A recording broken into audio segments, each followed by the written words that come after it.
हाँ जी, class start करते हैं हम लोग। पिछली क्लास में मैंने आपसे पढ़ाया था आपका kinetic energy is equal to में half mv square. Kinetic energy is a scalar quantity. कैसी क्वांटिटी है आपका? Scalar quantity.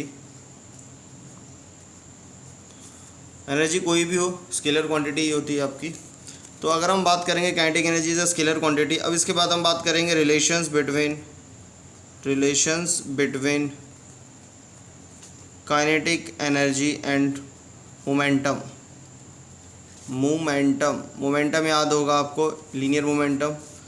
Kinetic energy is equal to में half mv square.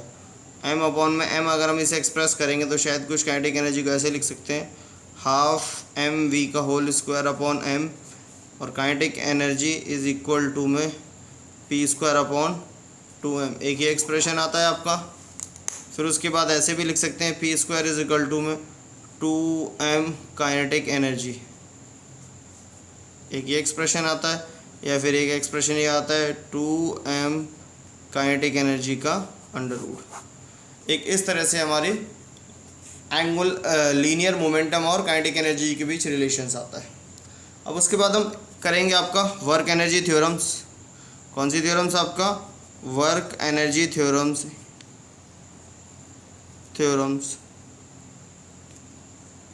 By variable force के थ्रू। तो हमारा एक एक्सप्रेशन है, आपको याद होगा आपका एक एक्सप्रेशन आपको अगर याद होगा आपका, kinetic energy is equal to में आपका हाफ mv स्क्वायर। ठीक है, taking differentiation on both side with respect to time, तो आएगा आपका dk/dt इज इक्वल टू d upon dt half mv square. ये एक्सप्रेशन आया। तो देखिए अब इसमें हम यहाँ से देखिए नीचे एक्सप्रेशन जो लिखा था वही लिख रहा हूँ, dk अपॉन में dt इज इक्वल टू में d/dt हाफ mv स्क्वायर। तो dk/dt इज इक्वल टू में half mdv square upon dt। इसमें हम यूज़ करेंगे चेन रूल। तो चेन रूल के रिगार्डिंग आएगा आपका dk/dt इज इक्वल टू में हाफ m 2v इंटू में dv/dt। चेन रूल से है आपका ये। अगर हम बात करेंगे a2 से a2 कट जाएगा आपका, तो बनता है आपका dk/dt इज इक्वल टू में आपका mv dv/dt। तो dv/dt इज नोन एज, आपको जानते हैं आप लोग, m इंटू में v इंटू में एक्सेलरेशंस dk/dt, that this is known as a fv। तो अगर मैं बात करूं इसका आपका dk/dt f, what is v है आपका dx/dt। तो देखिए dt से dt हट जाएगा तो बचेगा dk इज इक्वल टू में f dx। इसे इंटीग्रेट कर देंगे, आपका इंटीग्रेट करके बचेगा आपका dk फाइनल काइनेटिक एनर्जी, ये बचेगा dk इनिशियल काइनेटिक एनर्जी ऊपर फाइनल काइनेटिक एनर्जी, f बाहर आएगा dx इनिशियल पोजीशन। कैसी पोजीशन? आपका xi initial position, xf final positions. ये फाइनल काइनेटिक एनर्जी है, ये इनिशियल काइनेटिक एनर्जी है आपका। तो आएगा आपका, जब इसे इंटीग्रेट करेंगे आपका, this is known as a work और this is known as a change in kinetic energy, और W इज इक्वल टू में kinetic energy final minus kinetic energy final minus kinetic energy initials. ये हमारा expression बनेगा आपका work energy theorems के साथ by the variable force. तो इसके साथ ही हमारी ये डेरिवेशंस पूरी हो जाती है। अब नेक्स्ट डेरिवेशंस करेंगे हम का potential energy. Potential energy potential energy है क्या? Potential energy is the energy stored in a body by virtue of its position in a fields, virtue of positions in a field of a force or by its configurations। इसका मतलब है आपका कि object की position shape या उसकी कोई भी आपकी प्लेस चेंज करने से उसके अंदर जो एनर्जी जनरेट होती है उस एनर्जी को बोलते हैं हम पोटेंशियल एनर्जी। तो पोटेंशियल एनर्जी का जो एक्सप्रेशन होता है, potential energy is known as the potential energy, या फिर हम इसे U से भी सिम्बलाइज करते हैं। U इज इक्वल टू में होता है mgh। Potential energy is equal to में mgh। और potential energy is a scalar quantity और जिसकी यूनिट क्या होती है आपकी, इसकी यूनिट होती है आपकी जूल। और अगर हम बात करेंगे इसकी यूनिट होती है जूल और इसका डायमेंशन फार्मूला होता है आपका mL2T-2। ये डायमेंशन फार्मूला।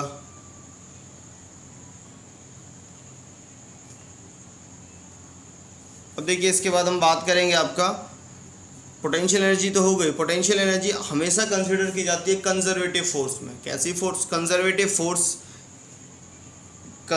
फोर्स में। और अगर हम बात करेंगे तो कंजर्वेटिव फील्ड में। तो अगर हम पहले कंजर्वेटिव फोर्स की बात कर लें, कंजर्वेटिव फोर्स होती क्या है आपका? कंजर्वेटिव फोर्स का मतलब है आपका a force is conservative if work done bye it on an object is path independent. Path पे क्या हो आपका? Independence. And it depends only on the initial and final positions. That means a force is conservative. Force तभी conservative होगी if work done bye it on an object is path independent. Independent का मतलब होता है वो आप path पे dependent नहीं करती है। And depends only on the initial and final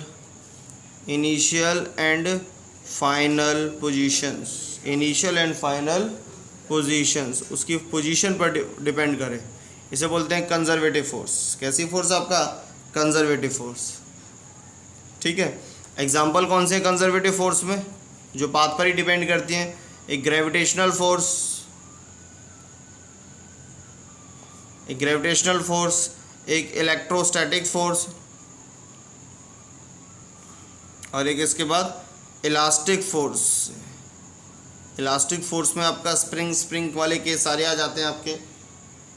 अब इसके अंदर हम बात करेंगे आपका कंजर्वेटिव फोर्स किस पे डिपेंड करती है? पाथ पर। तो कैसे प्रूव करोगे पाथ पर डिपेंड करती है? किस पे डिपेंड करती है? पाथ पर। तो हम एक सीधी सी एक एक्टिविटी के अगर आपका एक ऑब्जेक्ट लिया, देखिए पहला केस, एक ऑब्जेक्ट लिया, देखिए एक ऑब्जेक्ट यहाँ से लिया और उसे इस पोजीशन से उठाकर इस पोजीशन पर ले गए जिसकी हाइट है आपकी h। क्या हाइट है इसकी? h। या फिर हमने ये पोजीशन है A और ये है B। और फर्स्ट केस ये। सेकंड केस में देखिए आपका हमने एक ऑब्जेक्ट लिया, यहाँ से स्टार्ट करा A, यहाँ तक लेकर आए जिसमें इसने हाइट ली h1। फिर यहाँ पर इसने हाइट लिया आपका h2, मतलब हाइट मतलब डिस्प्लेस हुआ अपनी इस पोजीशन से। यहाँ पर पहले h1 हुआ था, अब ये h2 हुआ है। अब उसके बाद फिर ये कितना हुआ आपका h3। फिर ये वापस आया आपका इस तरह से आपका h4 और ये फिर वापस यहाँ पर पहुँच गया अपनी जो इस पोजीशन पर था पहले, यहाँ पर पहुँच गया। समझ आया? तो पहले इस तरह से इसे मूव कराते हुए ले आए आपके 4-5 पाथ। या फिर ऐसा करा हमने, ऑब्जेक्ट सीधा, ये ऑब्जेक्ट है, ऑब्जेक्ट सीधा देखो इस वाले पाथ से इस तरह से होता हुआ पहुंच गया आपका। जिसने हॉरिजॉन्टल के साथ एंगल बनाया थीटा, कितना बनाया इसने, थीटा। तो ये हमारा जो है, ये हमारा कोई एच डैश पाथ है। कौन सा पाथ अचीव कर रहा है, फर्स्ट सेकंड थर्ड, तीनों केस ले लेते हैं और तीनों केसों में वर्क निकालेंगे आपका। तो तीनों केसों में वर्क निकालेंगे तो वर्क का फॉर्मूला होता है फोर्स इंटू में डिस्प्लेसमेंट, फोर्स इंटू वर्क। पहले केस में आएगा वर्क इज इक्वल टू में फोर्स इंटू में डिस्प्लेसमेंट। तो ऑब्जेक्ट को अर्थ के इस पोजीशन से उस यहाँ से वहाँ तक ले गए आपका, इस पोजीशन से इस पोजीशन तक ले गए आपका। तो वर्क इज इक्वल टू में फोर्स इंटू में डिस्प्लेसमेंट। डिस्प्लेसमेंट कितने का हो रहा है, एच का, किसका हो रहा है, एच का। तो डब्ल्यू इज इक्वल टू में एफ की जगह लिखेंगे एम इंटू में जी इंटू में एच। फोर्स का फॉर्मूला होता है एम इंटू में जी। तो वर्क बाई फर्स्ट केस ऐसे आ गया, वर्क बाई सेकंड केस देखिए, ये फर्स्ट केस, अब ये सेकंड केस करा रहा हूँ मैं आपका। सेकंड केस में देखिए तो वर्क पहले यहाँ पर, यहाँ H1 जो हाइट लिया इससे पैदा वो जो टोटल वर्क हुआ वो W1, इससे हुआ W2, इससे हुआ W3, इससे हुआ आपका W4, और यहाँ से लेके यहाँ तक जो आया आपका ये था H5, और इससे जो वर्क हुआ वो W5। तो work total is equal to में W1 plus W2 plus W3 plus W4 plus W5। तो हम बात करेंगे आपका work done in first force. तो फर्स्ट में क्या होगा, F फोर्स इंटू में डिस्प्लेसमेंट। डिस्प्लेसमेंट कितना है आपका H1 प्लस सेकंड वर्क कितना है आपका फोर्स इंटू में डिस्प्लेसमेंट कितना है आपका H2। तो देखिए H2 हॉरिजॉन्टल, देखिए हॉरिजॉन्टल डिस्प्लेसमेंट है, फोर्स इस तरह से वर्टिकल डाउनवर्ड लग रही है अर्थ की वजह से आपका। तो दोनों के बीच में एंगल कितना है आपका, इसमें और इसमें एंगल कितना होगा, नीचे फोर्स लग रही है आपका और डिस्प्लेसमेंट इधर की तरफ है H2। तो वर्क कितना हो जाएगा आपका, वर्क हो जाएगा आपका 0। यहाँ 0 लगा रहा हूँ, 0 ये डिफाइन कर रहा है कि cos 90 की वैल्यू 0 और cos 0 की वैल्यू 1। H1 के आगे यहाँ आपके ये देखिए, यहाँ अगर मैं बात करूँ तो ये फोर्स इंटू में हाइट, ये पैरेलल और एंटी पैरेलल है आपका, इस तरह से आपका F इंटू में H1 और F इंटू में H2, और ये क्या है आपके इन दोनों के बीच में एंगल 90 का है तो 0।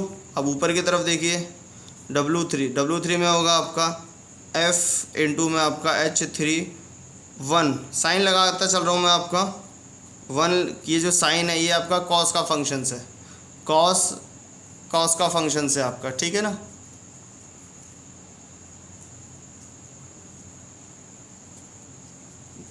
Plus W1 W2 W3 W4 लिखेंगे। तो W4 देखिए आपका इधर की तरफ हॉरिजॉन्टल डिस्प्लेसमेंट है और फोर्स डाउनवर्ड है। तो F इंटू में H4 0 प्लस F इंटू में H5 1। तो WT इज इक्वल टू में F H1 plus F H3 plus F H5। तो दैट इज इक्वल टू में F कॉमन ले लेंगे और अंदर बचेगा H1 plus H3 plus H5।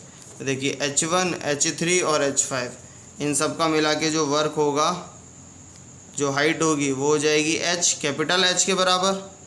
तो WT इज इक्वल टू में अगर हम बात करेंगे total work is equal to में mgh। तो देखिए इसमें भी mgh आया, इसमें भी mgh आया था। पाथ दोनों का अलग अलग है, इसका पाथ स्ट्रेट है, इसका पाथ इस तरह से जिगजैग है। इसका देखिए इसका स्लोप लेकर जा रहा है। जब स्लोप लेकर जा रहा है तो अगर हम बात करेंगे फोर्स की तो डाउन फोर्स हमेशा नीचे की तरफ लग रही है आपका। ग्रेविटेशनल फोर्स के रेफरेंस में बात करें या फिर अपनी फोर्स के रेफरेंस, ग्रेविटेशनल फोर्स रेफरेंस की बात ना बात करें तो हम अपनी फोर्स के रेफरेंस में बात कर लें, क्योंकि अपनी फोर्स के हम ग्रेविटेशनल फोर्स के अपोजिट वर्क लगाते हैं हम आपका। तो देखिए हम ये देखिए इस तरह से हो रहा है ये आपका, तो एंगल थीटा है। तो इसके दो डिस्प्लेसमेंट होंगे, एक होगा वर्टिकल डिस्प्लेसमेंट और एक होगा आपका हॉरिजॉन्टल डिस्प्लेसमेंट। तो हॉरिजॉन्टल डिस्प्लेसमेंट वो क्या लाएगा आपका 0, क्योंकि अगर फोर्स में और हॉरिजॉन्टल डिस्प्लेसमेंट में एंगल बनता है 0 और फोर्स में और वर्टिकल हाइट में, इसे बोलेंगे हम H डैश कॉस थीटा, इसे बोलेंगे H डैश साइन थीटा। और H डैश साइन थीटा किसके इक्विवेलेंट है, H के इक्विवेलेंट है। तो सीधा मैं थर्ड केस में बता दूं आपका third case, work is equal to में फोर्स इंटू में डिस्प्लेसमेंट, और डिस्प्लेसमेंट कौन सा ले रहे हैं, एच डैश साइन थीटा। तो W इज इक्वल टू में F इंटू में एच डैश साइन थीटा किसके इक्वलेंट है आपका, H dash sine theta H के इक्वलेंट है आपका। तो देखिए F इंटू में H, तो F का फॉर्मूला होता है आपका mgh। इस वाले केस में भी देखिए, इस वाले केस में भी आपका वही वर्क आया। तो हम देख लेंगे कंजर्वेटिव फोर्स मतलब ऐसी फोर्स जिसके अंदर ऑब्जेक्ट की पोजीशन में चेंज होता है, पोजीशन में चेंज होता है, तो उसकी पोजीशन में चेंज होने से उसकी एनर्जी में चेंज होता है, ना कि उसके पाथ पे डिपेंडेंट होता है। इस तरह से अगर जो भी आपकी फोर्स होगी, कंजर्वेटिव फोर्स होगी, तो कंजर्वेटिव फोर्स के थ्रू लगने वाले वर्क या प्रोड्यूस होने वाला जो वर्क होता है वो वर्क हमेशा कैसा होता है आपका, कंजर्व रहता है आपका। और इसके अंदर हम ये भी देखेंगे जो पाथ पे इंडिपेंडेंट होता है, पाथ पे डिपेंडेंट नहीं होता, सीधा उसकी पोजीशन पर डिपेंड होता है। तो इसके साथ हमने पढ़ लिया आपका कंजर्वेटिव फोर्स। अब conservative conservative force, conservative force, conservative force वाले केस में देखेंगे F is equal to minus D U by D X. D U by D X का मतलब force is equal to change in potential energy with respect to positions. With respect to position हमेशा क्या रहता है आपका, negative रहती है। That means अगर पोजीशंस बढ़ेगी, पोजीशन जितनी बढ़ती जाएगी तो उसकी जो फोर्स लगेगी वो हमेशा क्या लगेगी, नेगेटिव, अपोजिट डायरेक्शंस में लगेगी पोटेंशियल एनर्जी के रेफरेंस में, ऐसा कह सकते हैं हम। या फिर negative of the change in the potential energy, ऐसा कह सकते हैं हम आपका।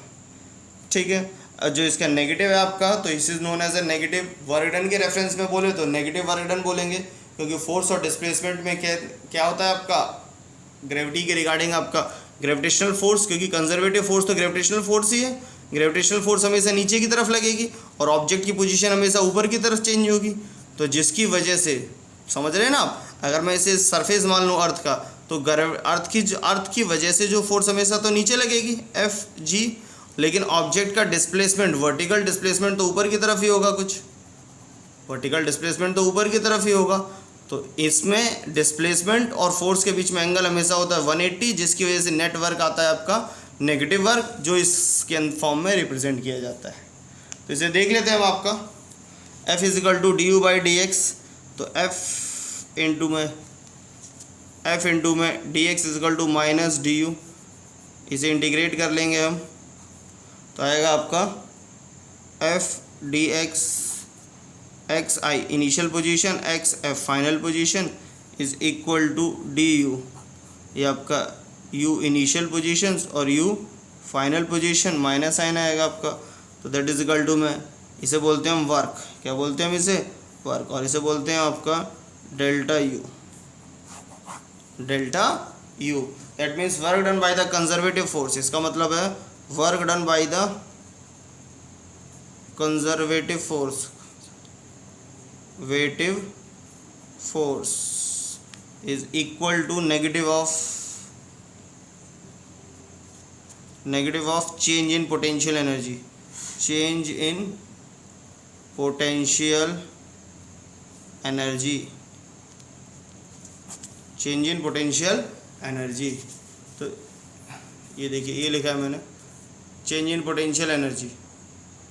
तो देखिए इसमें हम अभी हमने कंजर्वेटिव पढ़ रहे थे, हम नॉन कंजर्वेटिव फोर्स की बात करें। नॉन कंजर्वेटिव का मतलब समझे अब, नॉन कंजर्वेटिव ऐसी कोई फोर्स जिससे होने वाला वर्क डिपेंडेंट करता है पाथ पर। किस पर डिपेंडेंट करता है, पाथ पर, किस पाथ से वो ऑब्जेक्ट मूव कर रहा है उसी के। अगर हम बात करेंगे नॉन कंजर्वेटिव फोर्स से, हम किसी ऑब्जेक्ट को एक जगह से दूसरी जगह मूव कराते हैं और फिर वापस उसे उसी पर ले आते हैं, तो इस केस में आपका जो नेट वर्क डन होगा कुछ ना कुछ होगा, कंसिस्ट करेगा। लेकिन अगर हम कंजर्वेटिव फील्ड की बात करें, तो कंजर्वेटिव फील्ड के अंदर अगर हम किसी ऑब्जेक्ट को मूव कराते हैं ऊपर की तरफ, उस कंजर्वेटिव फील्ड की वजह से मूव होता है ऊपर की तरफ और वापस यहीं पर आ जाता है इसी और अपनी ओरिजिनल पोजीशन पर, तो जो नेट वर्क डन होगा क्या होगा आपका, ज़ीरो होगा। क्या होगा आपका, ज़ीरो होगा। तो अब नॉन कंजर्वेटिव का मतलब हम बात करेंगे आपका, a force is a non-conservative if work done by it, a force is a non-conservative if work done by it on an object is path dependent,